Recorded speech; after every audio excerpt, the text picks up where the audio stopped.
So I wanted to go through House of the Dragon writers removing narrative themes, parallels, and symbolism from the characters Baela, Rhaena, and Daemon Targaryen. Despite the amazing potential from the source material they have, the writers seem hell-bent on pushing Baela and Rhaena to the sidelines and not properly exploring them. So I thought I could at least make a video explaining what they are missing. When they don't stick to the original text, the entire show and characterization is impacted negatively. Per showrunner Ryan Condal, he insinuates he wants the show to revolve around the deceased character King Viserys, instead of the alive characters on screen, which is why a lot of people see them as underdeveloped. Ryan and his writing team wants Daemon Targaryen to care about Viserys, and Viserys only, and caring about his niece so shippers won't attack him and as an extension of Viserys. I don't think it has to be explained why this type of writing makes no sense, and I don't think Dan and Dave from Game of Thrones would ever make the bad decision to remove the humanization of a character by making them incapable of having a real relationship and affecting other characters by never allowing them to have a relationship or deep interactions with them. Not a mistake, but a bad decision.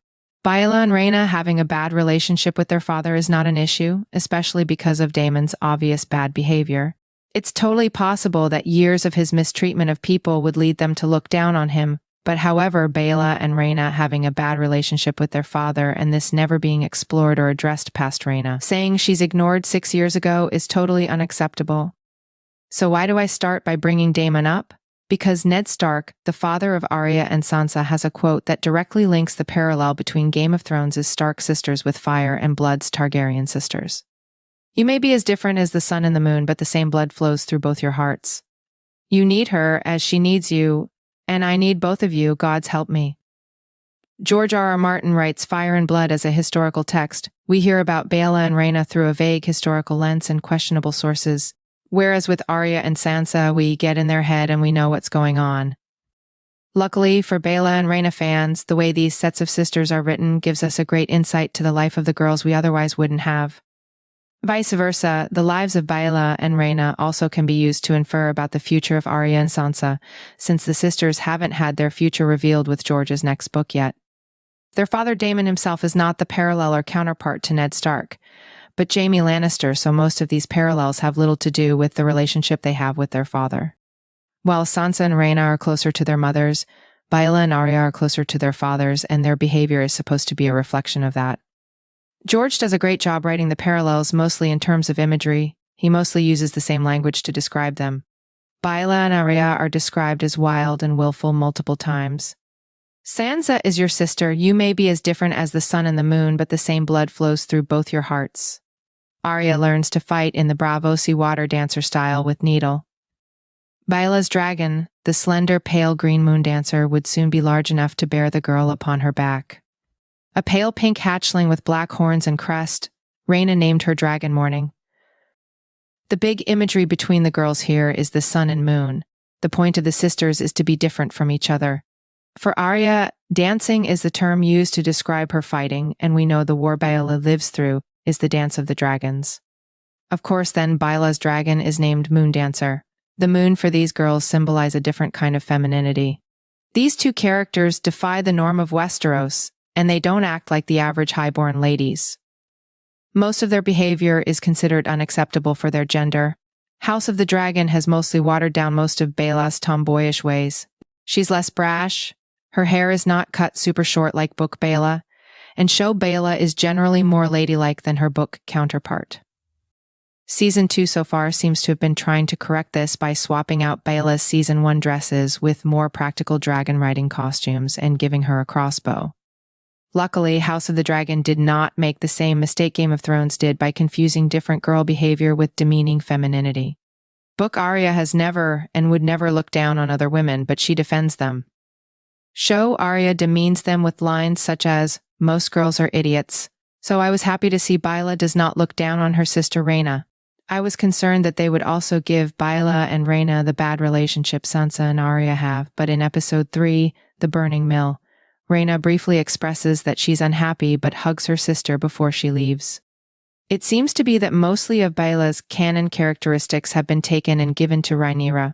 One scene from Season 1 being Rhaenyra laughing at one of the men who wanted to marry her. A direct quote coming from book Baela laughing off the suitors who wanted her. House of the Dragon creates their decharacterization of Rhaena by making her obsessed with claiming a dragon and skipping over that she hatched her egg from season 1. In the book, Rhaena hatches this dragon, but it dies soon after. Rhaena and Daenerys are the only two Targaryens that have hatched multiple dragon eggs. The difference is that Daenerys hatched 3 eggs at once, and Rhaena only has 1 at a time and hatches only 2. The show removes this from Rhaena not only by not showing what happens to her first egg or ever mentioning it, but also uses her scene with dragon eggs to prop up Rhaenyra and create a link between her and Daenerys that doesn't actually exist. In the book, Rhaena only has 3 eggs, hatches one that becomes morning, one of the other eggs goes to Viserys and never hatches. So, none of these eggs ever went to Daenerys and the number of eggs don't match. Instead of giving Rhaena an emotional scene focused on her where she receives dragon eggs and has a new motivation to hatch one of the eggs, the show rushes through Rhaena's departure and the only lingering shots are on Rhaenyra and her sons, telling the audience to care about them, not Rhaena and the emotions she feels with not having a dragon. The show refusing to properly develop Rhaena and give her screen time also creates questions such as show-only fans constantly asking why Rhaena never tried to claim a dragon while living at Dragonstone. The importance of Rhaena wanting to hatch a dragon has been removed, therefore her character's entire motivation during the dance is taken away from her. Throughout the entire war, Rhaena is not trying to claim but hatch a dragon. She's not a fighter and doesn't have to be a fighter in order to be a Targaryen. The book quote goes, "Eventually, an egg from another clutch was given to Rhaena, and it was said that she slept with it every night and prayed for a dragon to match her sister's Moondancer. Daemon's children do not claim dragons, they hatch them. I think it's totally possible that the writers themselves have not taken the time to understand Rhaena's character because they've already dismissed her as dragonless. Not cool or badass. And one of the characters they don't want to be interested in, and they don't want the audience to be interested either. Interested in her as her own character, not interested in her as a member of Team Black. So how does this link her to Sansa? Like Rhaena, Sansa does not have her family's sigil animal unlike her siblings. The direwolf lady, like Rhaena's original hatchling, dies early on and it leaves the girls very distant from their family in a different way outside of physically being away from them. Being without this animal that really is behind the family's identity disconnects them emotionally. This really echoes throughout the girls' lives and pops up in different ways. It's more obvious in a character like Rhaena who lives in a family where incest is normalized. She grew up with Daemon around her all the time, and with a mother that idolized her father. She lives on Dragonstone, the seat of Targaryens, and every one of her family members are in an incest relationship. She's the perfect Targaryen to have been groomed to be like Daemon, but she's not.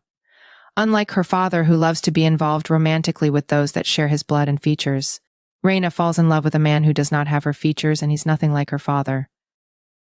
For Sansa, once she gets to King's Landing, it's her also wanting to marry a man very different from her father. But unlike Rhaena, this is a downgrade for Sansa. Rhaena's quote from Fire and Blood is, "It would please me if he was not so old he could not give me children, nor so fat that he would crush me when we are abed. So long as he is kind and gentle and noble, I know that I shall love him." While Ned Stark tells his daughter, "When you're old enough, I will make you a match with a high lord who's worthy of you, someone brave and gentle and strong." With the sun imagery, the sun is romantic, and the girls have or want a romanticized life which can lead to them being naive during a time of war. I would say Rhaena mostly got to live the life that Sansa was hoping to live. Both of the girls were wards of the Vale, and while there, Rhaena lived a life of luxury and comfort. Singers composed odes to her beauty, and knights jousted for her favor. This is where she fell in love with Sir Corwyn Corbray. The parallel here is interesting since it's a parallel and not a direct copy of the characters. Corwyn Corbray is twice Rhaena's age, and Sansa does have a link to a knight who is also twice her age. But for good reason many deny, it's not a very romantic link with Sandor Clegane, the Hound. We get to Game of Thrones' Lysa Arryn and we see once again things aren't going good for Sansa as they were apparently good for Rhaena. Lysa mistreats Sansa while there's no text to suggest Jane Arryn ever mistreated Rhaena or had a bad relationship with her, but there's plenty of texts suggesting the opposite. Where Sansa did match Rhaena's happier times was at court. Both Sansa and Rhaena thrived at King's Landing, were fashion icons, and were well liked by the people. Before moving on, I have to point out this is where House of the Dragon writers really dropped the ball. At this point, it's obvious a character like Rhaena should be adapted and expanded on with her personality and given a political role. This is what's done for male characters. Characters like Tyrion and Larys Clubfoot, they aren't badass because they lack the physical prowess to compete with the physically active. In times of war, they can't help physically, but what they can do is use their brains. I find it odd that writers who refer to themselves as feminist don't think to do the same with a female character. Rhaena, someone who is likable to both low-born and high-born alike, has not had her character expanded on where her talents and strength can be used. She's loved by both low-born and high-born alike. She doesn't have a temper unlike everyone else in her family, and could be the most politically savvy yet so far. The show gives us none of that. Instead, they think it's empowering for the character to never be expanded on. Instead, she has to be off-screen or not useful simply because she doesn't have a dragon to use. Her character also is written to be obsessed with the idea of claiming a dragon, the writers not wanting to give an arc where she actually becomes empowered and realizes there is power in Westeros outside of burning people with a dragon and being physically intimidating. You can watch the interviews of showrunner Ryan Condal and hear his dismissal of Rhaena by him sticking to Viserys, a deceased character, emphasizing characters that are his children and brother. Basically, he's saying he doesn't want to do justice to Baela and Rhaena's adaptation, and they should be considered less important. And the excuse is because they are Viserys' nieces and Daemon's daughters instead of Viserys' daughters or granddaughters. Back to the parallels. Sansa not getting what she believes she deserves causes her to be angry and lash out. She wants to marry the prince and become a queen? Rhaena is interesting because she intentionally wants to marry a second son and ends up marrying two men that both have no inheritance. Everyone is shocked that Rhaena is fond of a man like Corwyn because according to court, he's an unlikely match for her. Rhaena suffers a miscarriage and her first husband Corwyn Corbray dies during a dispute.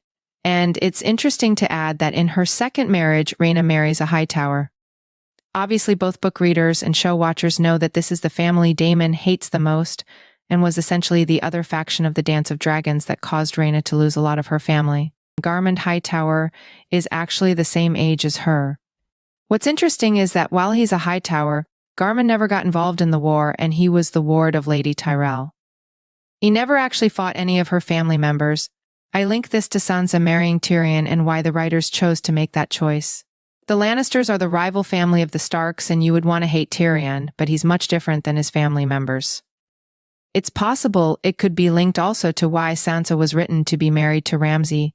The writing for Game of Thrones is questionable, so I don't even know about that. At this point, we don't know much about Rhaena's life with Garmund, other than she had 6 daughters and her dragon mourning died at some point. Speaking of controversial decisions, I also tend to link Game of Thrones writers having Arya kill the Night King to Baela's life. So, from Fire and Blood, we have the quote, "Baela's dragon brought down our late king. There are many in the realm who will not have forgotten that. Crown her and we will rip all the old wounds open once again." So Baela is the one who brings down Aegon and his dragon against all odds because she's much younger than him and her dragon was much smaller. She lost Moondancer in the process but succeeds in paralyzing Aegon. While Sansa and Rhaena get romantically tied to men people would never guess they would like, Baela and Arya are tied to bastards. First, Baela and her infamous romantic link to her cousin Jace. Jace obviously is paralleled with Jon Snow and Robb Stark. Show Arya has no direct romantic link to Jon, but they are very close until they get separated. For Baela, she loses Jace when his life gets taken.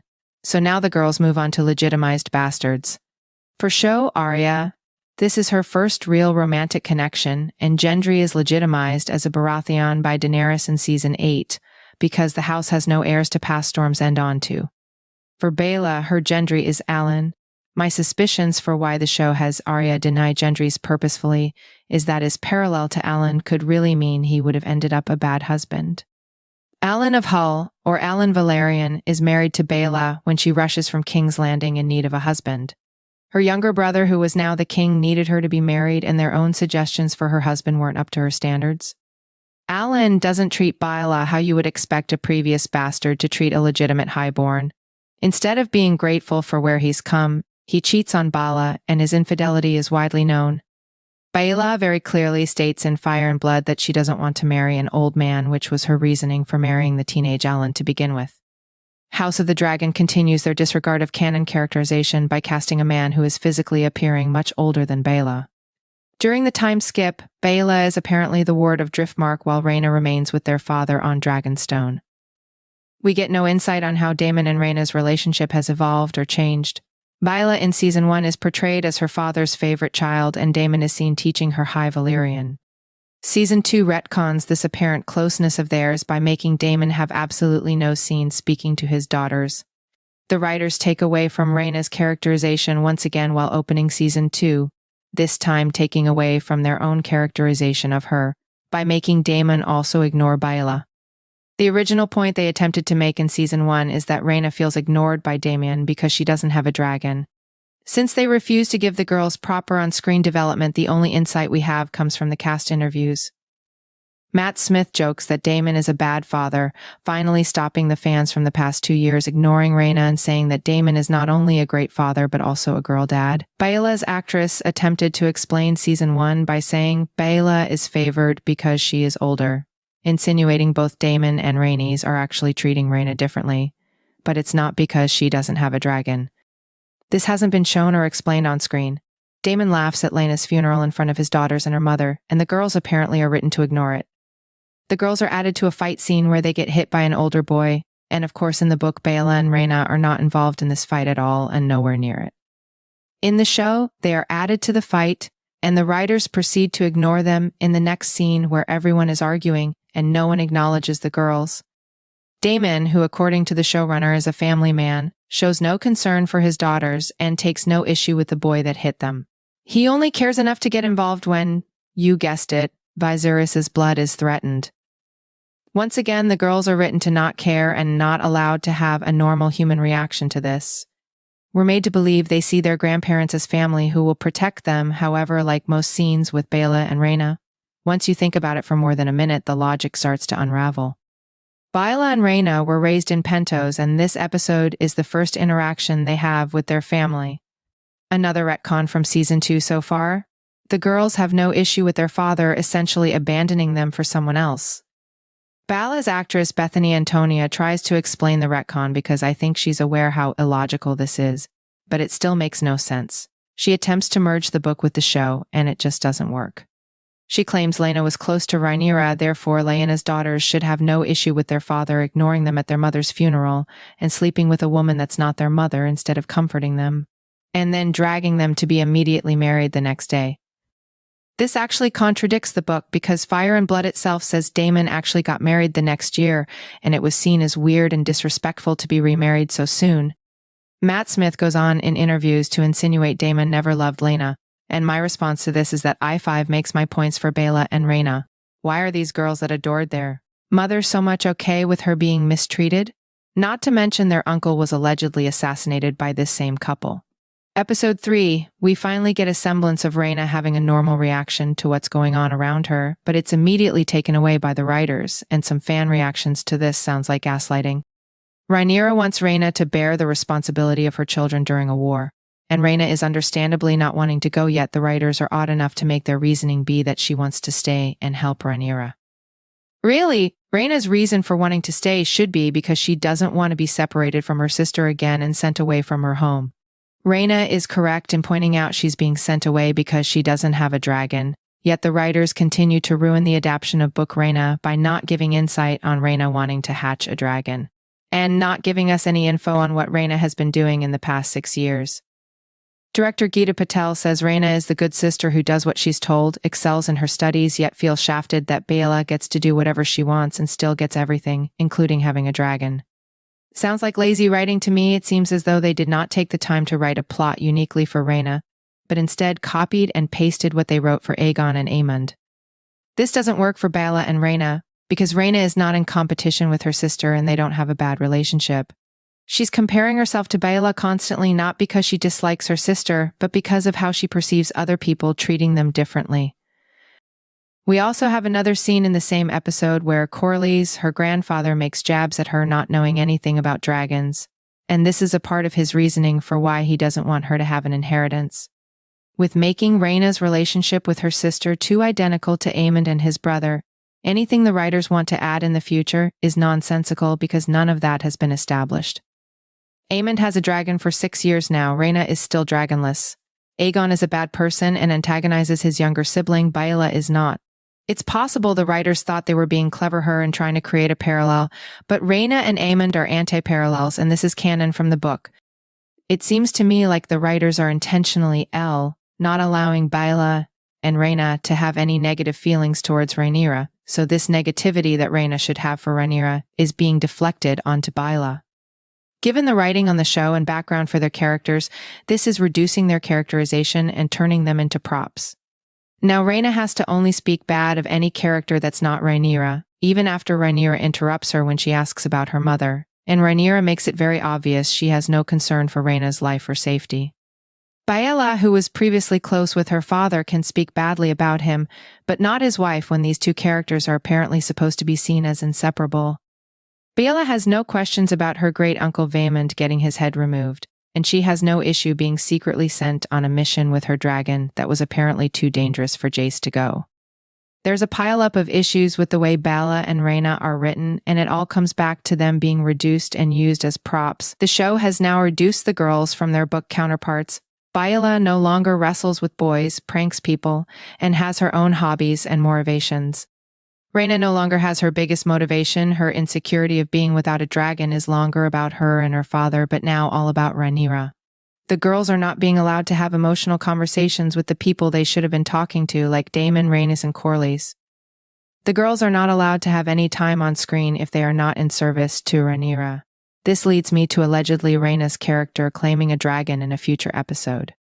If true, and her character is being used to erase the book character Nettles, this is just another blow to not only the characters but the entire story. The biggest dismissal of her character is not giving her absolutely no arc without a dragon. She has no motivations outside of wanting to do something for Rhaenyra. Nettie is a book character that's a low-born girl with brown hair and brown eyes. She has no Valyrian features and no one knows who her parents are. The authors of Fire and Blood look down on her because she is unlikely to have achieved what she achieved. She has a scar on her nose and doesn't act ladylike.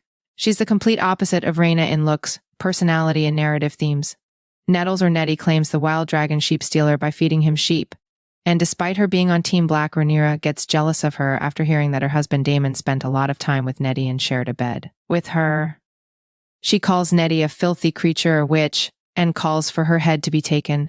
Daemon saves Nettie and refuses to end her life and goes off to fight Aemond and Vhagar, which is the end of his arc.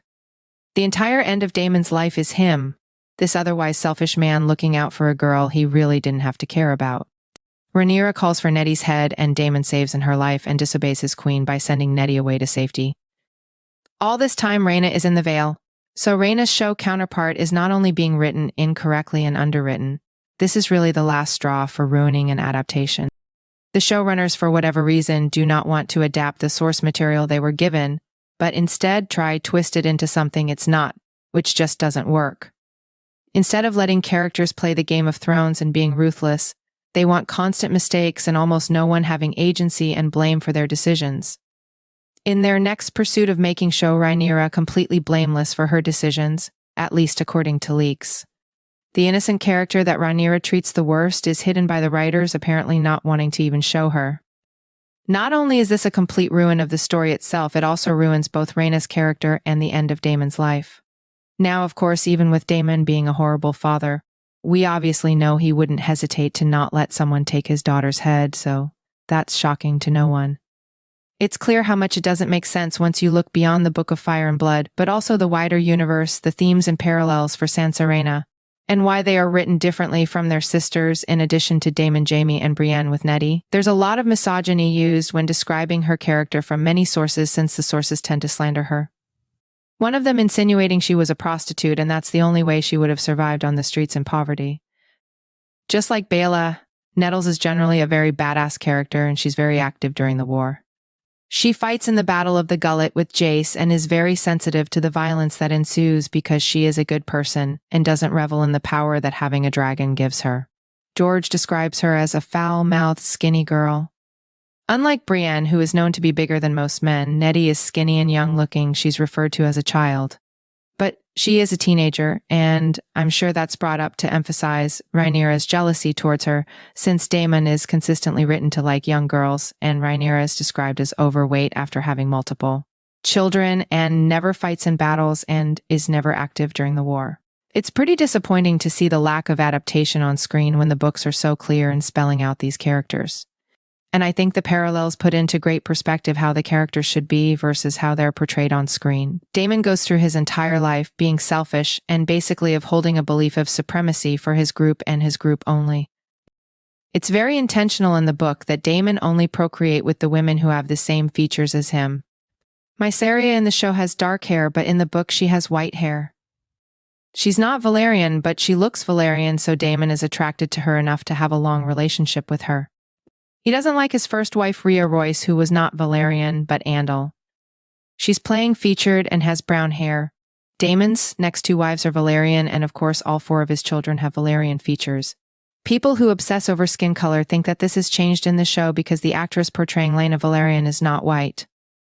The concepts of white and black don't exist in the world of ice and fire, and people would have a better understanding of the story if they replace white and black with Velaryon and non-Velaryon.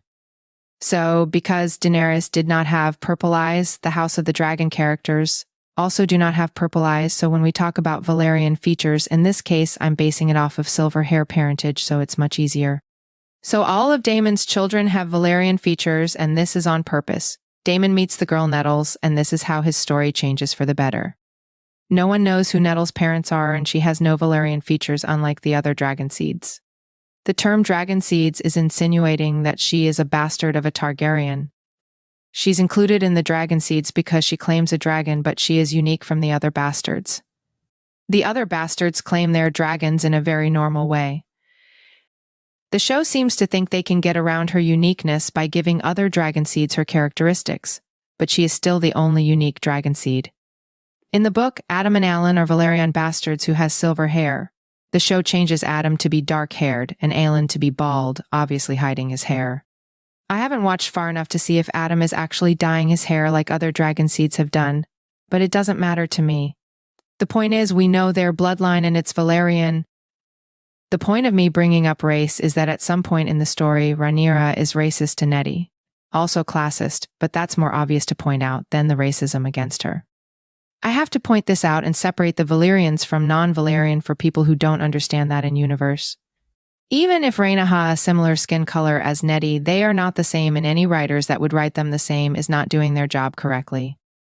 The actress who portrays Rhaenyra incorrectly states that Team Black is welcoming to everyone and insinuates that it's supposed to be progressive and open-minded when that's basically the opposite of Rhaenyra is. It was very bizarre to hear in that panel, especially when in the exact same panel, the cast and crew insinuates that them making the Velaryons black is because they are being progressive and they want to show representation. Very bizarre. This is a part of an ongoing theme in modern media where white women generally want to be portrayed as ahead of their time and progressive. And every bad decision white female characters make is actually someone else's fault. In this case, the writers removing Nettles is them trying to say that the authors of Fire and Blood lied on Rhaenyra because she is a woman, which I find ridiculous. When reading the Dance Era in Fire and Blood, it's very easy to tell what's written as ridiculous and what's not. For example, one of the biased sources claims Jace slept with Jane Eyre, but we know that Jane Eyre is a lesbian, and that never actually happened. So, the story of Nettie and Daemon, we have this high-born male character who has achieved a lot versus a very unfortunate girl. Just like with Brienne, Nettie is constantly being described as unattractive. For the Westeros standard of beauty, she's not supposed to be desirable or really interesting. This is tenfold for Nettles, because the Dance of the Dragons era is the peak of Targaryen supremacy. They are the standard and considered the best, so Nettie is purposely written to physically look the opposite of them. And then, of course, the drama comes from Daemon actually growing to like this girl as they spend more time together. This is genuine interest and respect from Daemon, compared to his more crass relationships with other female characters in the past. Daemon buys her gifts, protects her, and teaches her things only highborns would know. Because of Nettie's young age, one of the sources claim he's treating her like this because she is his bastard daughter. Because he can't possibly genuinely do this for this girl simply because he wants to. But of course we know, Daemon does not procreate with women that don't have the same features as him. He takes Nettles with him to look for his nephew because she claimed the big dragon Sheepstealer that can be useful to him taking down Vhagar. So at this point, we don't have details or full accuracy of their relationship because Fire and Blood is purposely written to be vague and with different sources giving their account on what happened. This is why I bring up parallels from the Game of Thrones characters. We don't know what specifically happened between Daemon and Nettie, but we do know the characters of Jaime and Brienne, and we know that this selfish male character growing to respect someone that they otherwise would just overlook or even disrespect is a big deal for them. It's an even bigger deal because of the parallels with Cersei and Rhaenyra. Cersei finds out that Jaime has some type of relationship with Brienne, and she says Jaime would never abandon me for such a creature. While Rhaenyra says about Nettles, my prince would never lay with such a low creature. The show has been trying to erase this parallel and this characterization of Rhaenyra by trying to tie her, not so Cersei, but to Daenerys and even other likable protagonists like Catelyn Stark. But we can clearly see this is not who her character is, and we can see from the changes in the show that trying to force this character to be different ruins everyone else that interacts with her and forces them to be out of character and also damages the entire story. I haven't seen the ending of Season 2 for House of the Dragon, so I can only base my thoughts off of speculation and what I've already seen. There is apparently leaks that the entire character of Nettles is being erased from the story, and the writers want Rhaena to essentially take the place of her character. Of course, if Rhaena was portrayed by a white actress, this would not be happening. The entire time, Nettles and Daemon have their arc going on. Rhaena is just minding her business, very happy in the Vale until the war ends. And that's when her arc with her dragon mourning starts. Rhaena is a very innocent character and doesn't do anything wrong, never hurts anyone, so it's of course very troubling that both Nettie and Rhaena are innocent characters. But the show would villainize Rhaena and have her do something or insinuate that she's done something that would warrant Rhaenyra or anyone trying to harm her or being upset at her. The antagonist at this point of the story is actually Rhaenyra. A lot of people reduce Nettles' character to just some girl who allegedly had an affair with Daemon, but her character is important outside of that. And Nettie was not the only dragon seed that was attacked unjustly by Rhaenyra. Nettles survives the war with her dragon, and she's very important to the lore of the world. There's also some theories that her character could secretly be Leaf, a magical character that exists and is still alive in Game of Thrones. The removal of Nettie as a character, if that is taking place, is just an obvious whitewashing of Rhaenyra, and this continuation of the writers not wanting Daemon to care genuinely about a female character outside of Rhaenyra. Not having Nettie completely ruins any type of redemption that Daemon gets. His character will go from Season 1 to the last season with absolutely no moving forward. We started with a Daemon in Season 1 talking about Targaryen legacy and dragons as gods, so we can end with him being at the exact same place. Rhaena is Daemon's daughter. There is no confusion about her heritage. She has silver hair just like him. Nothing about Rhaena would make Daemon question anything he previously believed. Rhaena has a personality that Daemon clearly does not find interesting, and I find that perfectly okay. He's interested in girls like Baela and Nettie. They are very wild and outspoken, and for a personality like Daemon, they tend to get along better. Forcing Rhaena's character to be less feminine than she is to conform to Daemon's interest is clearly problematic.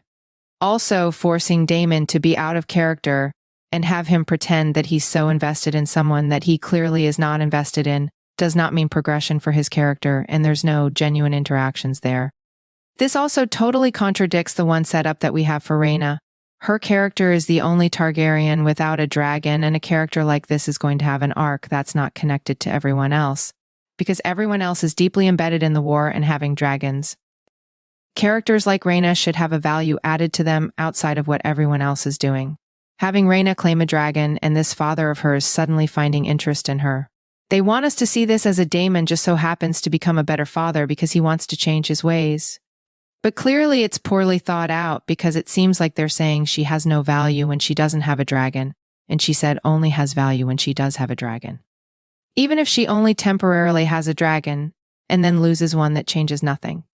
The point is, if Daemon cannot grow a relationship with his daughter while she does not have a dragon, then nothing has changed from Season 1. Rhaena's character would be getting insulted not only by them erasing her real character, but also by having her think that there is a bond forming between her and Daemon when really, it's just they're not interested in her, but just that she has a dragon that they can use. Baela is isolated from the people who raised her and not allowed to have scenes with them that would develop her character outside of someone that's just on Team Black, and the show wants us to believe she loves and trusts a woman she doesn't actually know while her father Daemon is dumbed down, suddenly having no relationship with the only child of his he was apparently close to. His redemption and most emotional time he has is being removed with Nettles, and we're now up to episode 5 in an 8-episode season, and he's been portrayed as an irresponsible child and kind of a laughingstock, when really his book counterpart at this time is one of the few people in Westeros with war experience, and he's very useful in gathering an army and being proactive. Rhaena has no close relationship with anyone, and just like Baela is basically only allowed to talk to Rhaenyra in important scenes, and their scenes with anyone else is only about what they can do for Rhaenyra. I don't have high hopes for future episodes, and I believe the only thing that can really save the story is most or all of the writers being replaced. The multiple writers for House of the Dragon need to stop trying to create angels of characters and trying to create justifications for their behavior that makes them look bad and just tell the story the way it is. They're trying to be clever and work around the outline given to them by Fire and Blood when they just clearly aren't good enough to do that and do it well. So you guys let me know how you feel in the comment section. People who read the books generally have a better idea of why it's so important to not stray away from canon material. I'm sure it can come off very confusing to people who have not read the books what the TV show is missing regarding details to the characters. Like, comment, subscribe, all that good stuff.